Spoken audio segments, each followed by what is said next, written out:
Hello, my name is Keith. Welcome to my channel, Attack from Down Under. Thank you for all those that have been commenting and subscribing to my channel. Welcome if you're new to my channel. Today I'd just like to talk about the highs and lows of record collecting, all the great things that have happened that I found, and also some of the things that just bum you out and not too happy about.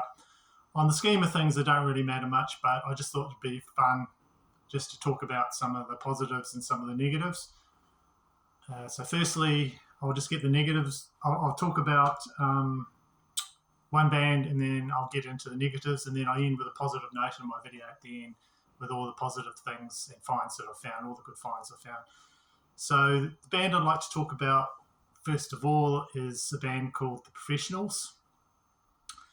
So everybody would be familiar with the Sex Pistols and the massive album that they brought out, massive punk album they brought out in 1977.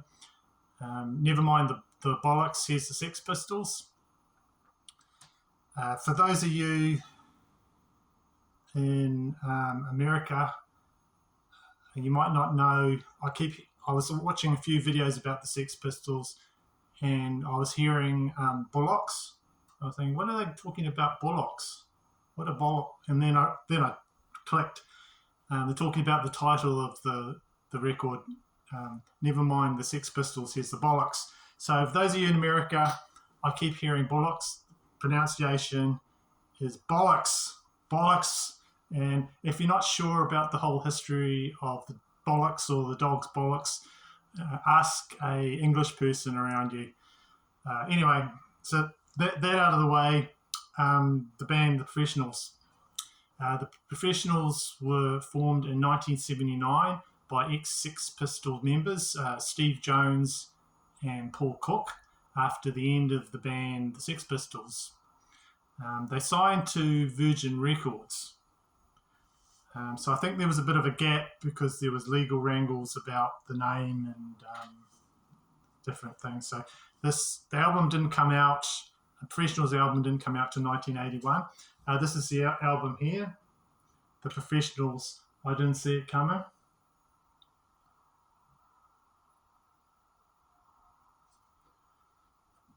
There's the back.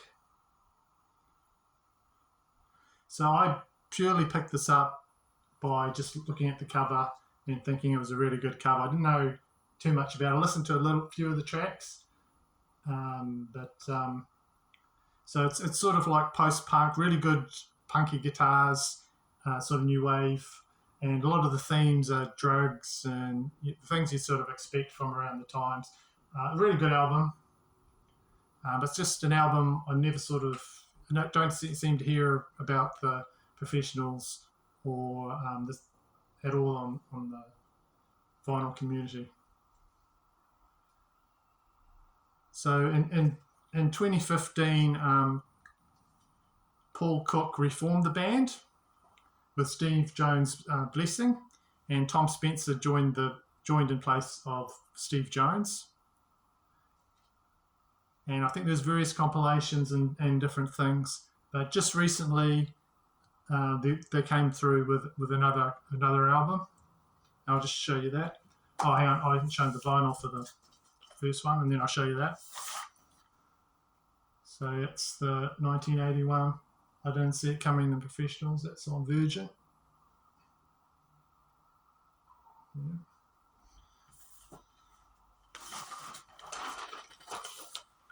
So this is the album that they came out just recently.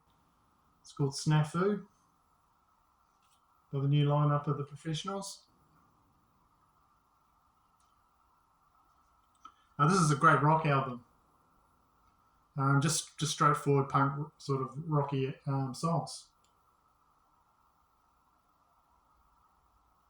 And this here, In Ashes, that was a song that is about Steve Jones transporting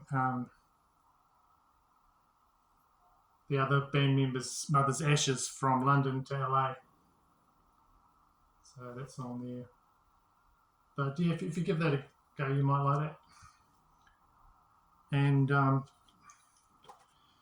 this pressing comes with an autograph of the band on there. There they are.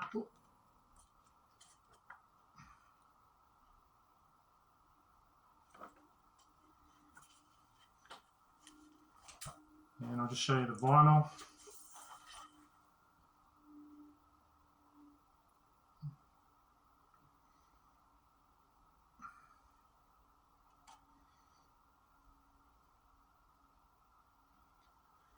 So I don't know if it's because of the Sex Pistols TV series that just came out recently. I don't know if anyone's caught that, but I enjoyed it. But the price of this album is really shot up in value if you look at it, and it's quite difficult to find now. So next thing I'd like to talk about is basically the highs and the lows that I've had with vinyl collecting over the years. Things that have worked out and the things that sort of crashed badly. So the first thing I'd like to talk about is this album here. One of my favourite Iron Maiden albums that I bought, Seventh Son of a Seventh Son. Now I had this on cassette and I've since bought it on cassette, but I wanted a really good vinyl copy of this album. And I did a bit of research and I discovered that the best copy you can get is the Direct Metal Master one. It's got really good sound. And it's the one I would recommend as well to seek out if you're collecting Iron Maiden. Good quality mastering and very good sound. So what I did was I looked on Discogs and I found someone selling a version of the exact pressing that I wanted. So I clicked buy now and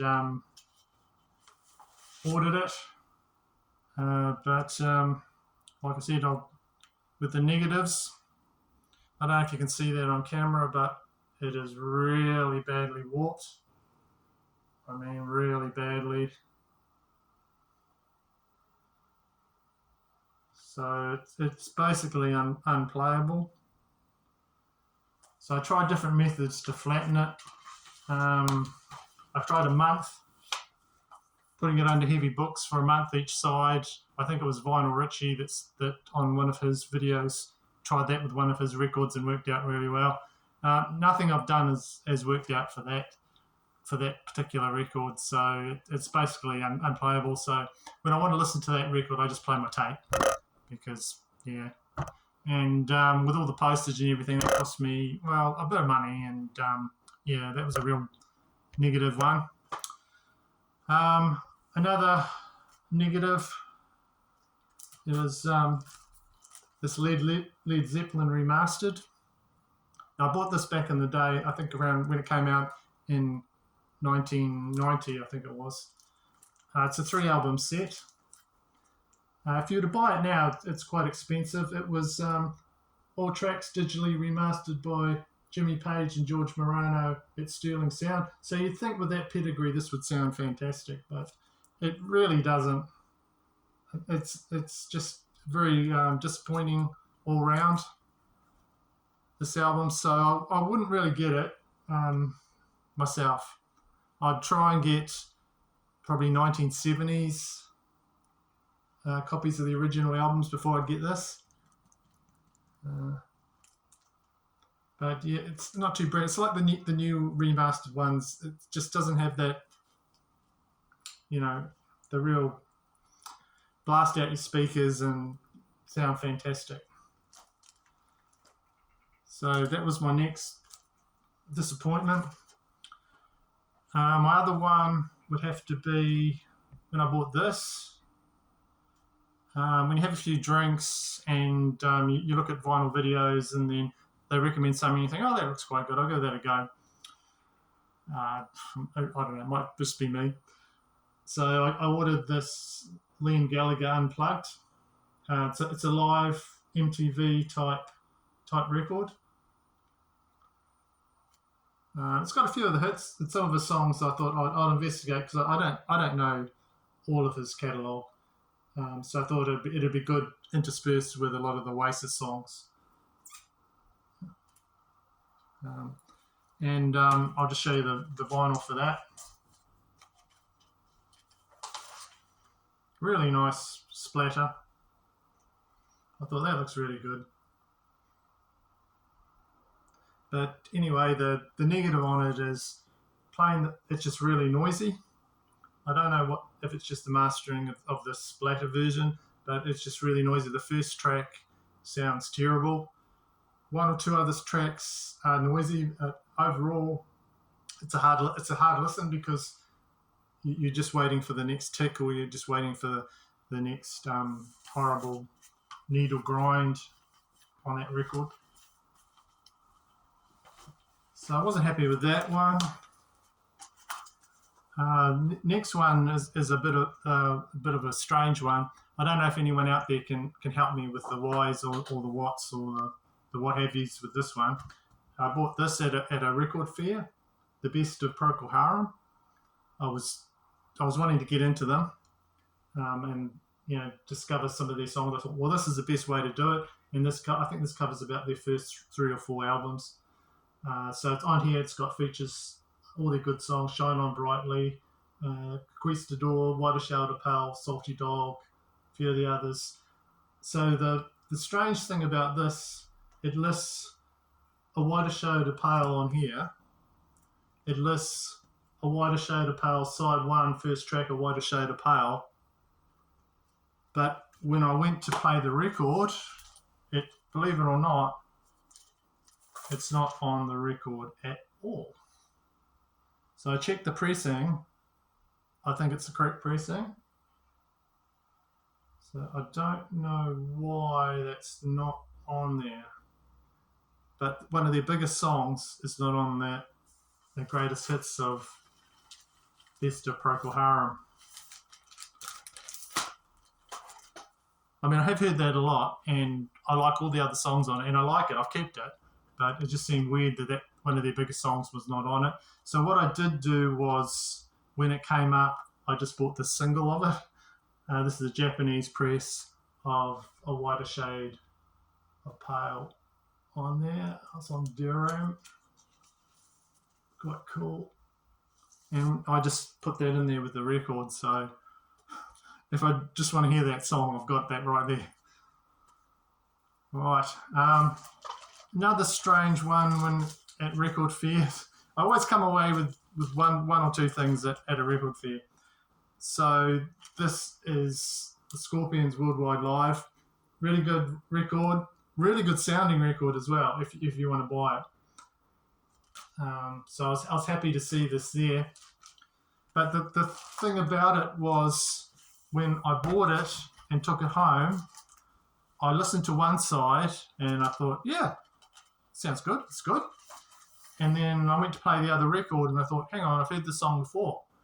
So what I got with this was the third and the fourth side of this album times 2 in the jacket. So I didn't have the first and the second side of this album. So it was doubled up on one, but I didn't have the other record. So what I did was I had the Tokyo tapes, Scorpions Tokyo tapes. So I just put that in the back there. So at least I've got 2 live of the same. And then I forget what I did. I think I might have just given away the other double up of one side. But yeah, one of the best albums, definitely, of metal. Right, so those are all the negatives. Now I'd like to just talk about some of the lucky finds, or just things that have turned out my way when I've been buying records in the past. So these are all not new, but a while back. For this record here, No Dice Badfinger. I'll show you the whole thing. I think this is original. I really like Badfinger. Bit of a tragic history to this band, but I'm trying to get all their stuff. And this one here, it's on the Apple label. But I answered an ad in one of the local buy sell where I'm from locally, and I think that someone else was answering or something. So they gave them the address of the guy's house. So I thought I'll just go around there and see what the bloke's got. So it was not soon after COVID. So I arrived in my mask and all that, and I said to the guy, just here to look at the records. So he was quite happy to show me down to a garage, and there was just records just stacked crazy in cardboard boxes and things. So I was going through them all. There was no one else there, and just about all of them looked like they'd got the record and they just scraped them across the garage floor. They were just in terrible condition. Like there's about 3 or 4 copies of New Zealand Dark Side of the Moon, and I went through them all and they're all unplayable. But that No Dice, it wasn't in a sleeve or anything, but it just survived because it was actually in the jacket, and it was in perfect condition. When I had a look at it, I couldn't find a mark or anything on it. Whatever happened to the other ones didn't happen to that, because it was just stuck in, no sleeve or anything, it was just stuck inside the jacket. So I was pleased to pick that up because I haven't seen that around. Next really good find, I would have thought for myself, is I found this at a record fair. I don't know if anyone knows Julie London. This is Julie London around midnight. And she was sort of a jazz vocalist, really good female vocalist, very glamorous. She appeared on the American TV series General Hospital. She was an actress, home mother, but just got fantastic voice, just straightforward voice, but very soothing and very nice to listen. So I just picked this up at a record fair. I saw someone walking around with one of her records, and I thought I really need to I wonder where that came from, and I managed to pick up this other one here. It's on actually on the Old London label. So this is quite a rare old record, but that was one that I was happy to get, and it's in mono. So it just, when you put it on, it just sounds like there's this glamorous woman there just singing directly to yourself. So that was very happy to pick that up. Another one was, I've been looking for ages for this Queen jazz album, fairly early one. And for those who know it, there's a poster that comes with it. Now, I've got quite a few Queen albums.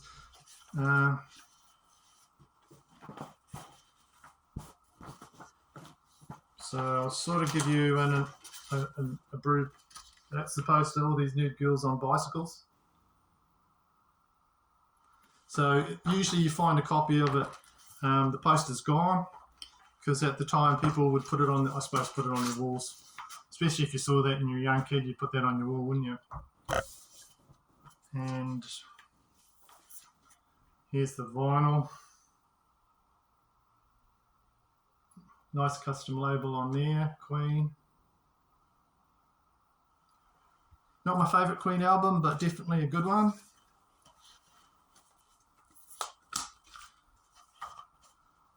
Right, so the final one I've got of my happy to. Oh, hang on, what have I got? Oh, I missed one. That's all right. Now I've got another one after that. So this one here, Ozzy Osbourne, No More Tears. And if you're looking at that a bit funny, this is a Russian version of that album. There. So I got this before they reissued just recently the No More Tears album, because I wanted it and there was a seller in Russia, and I think it was on eBay, and he was selling this and another Ozzy Osbourne record, which was Russian press. So I snagged both of them, and then patiently waited and months. I didn't think I was going to get it. Snail mail, but eventually it arrived, and it's in really good condition. So I was happy to get that, just something different. And was it I thought it was the Melodia, but it's a different. And it actually sounds really good, surprisingly. So that was a bonus. And the guy actually gave me another Russian Deep Purple record. So I was really happy with that. So the final positive one was I was looking to buy the Metallica Hardwired to Self-Destruct because I heard it was a pretty good Metallica record, sort of a semi-return to form. I thought, well, all I need, I've got some of the others. So I was looking through the website, local music website, and I couldn't figure it out. They had it on vinyl, but there was different versions you could buy. So there was the normal version, and then I was looking, well, there's a version that's got a CD with it. It just said Metallica Hardwired to Self-Destruct, a CD with it. So I thought, well, I'd rather buy it with a CD in it, and it was actually cheaper. So I didn't investigate too much. I just thought, well, I'll just buy it because there's a CD. And then this big box turned up in my house, and I was going, well, what's this I've ordered? I didn't order anything like this. But they actually sent me the deluxe box set of Metallica Hardwired to Self-Destruct, and this is a really good box set. I've never seen it shown before, so really good quality. Got the cover there, and there's two different inners. There's these card things here of all the photos, pictures. There's the back of the box.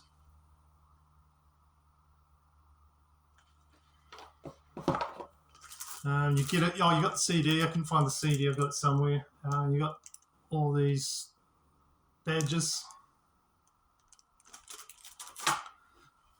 So I'll show you all the records. They've broken it down into 3 records. So what you've got is you've got the full album, but then you've got some live tracks as well. So one is the D side, C and D side. I don't know what you'd call that, Yellow Smoke.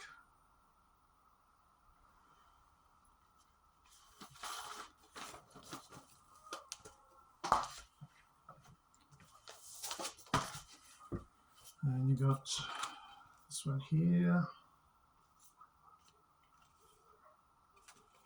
All a nice card. Everything's done really well. Oh, there you go. If anyone wants that. I haven't used that. I'm going to give that a go before the new album comes out. So it's on the blue. This one's a blue vinyl.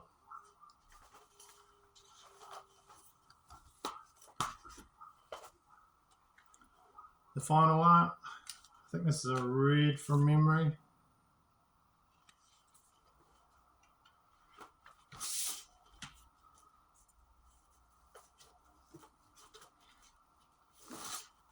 There you go. I think there's a warm-up version of Kill 'Em All that's got a red like this.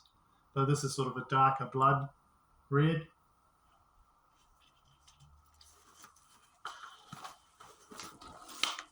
So I was really pleased. I still don't understand why I was given that, and not the standard version, which I thought I was getting. And then so I was really happy to receive that, and I think it's made me really enjoy that record more because it's all broken down and there's some live tracks on there that's not on the original. So it's a good listen.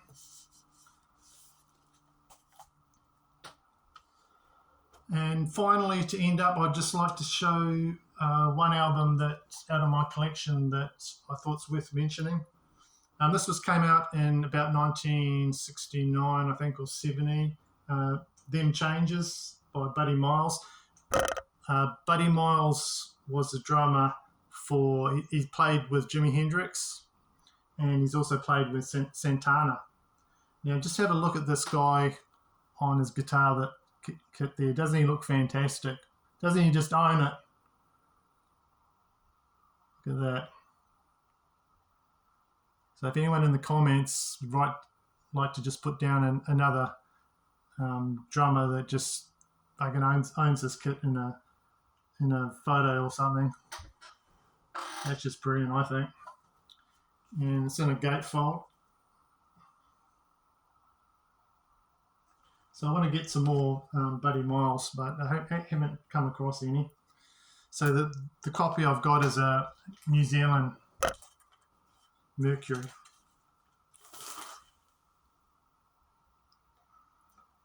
Okay. So that's a New Zealand version of that album. Right, so that's it. Thank you for watching, and thank you for subscribing and commenting down below. So I'll see you on another video. And okay, thanks very much. Bye-bye.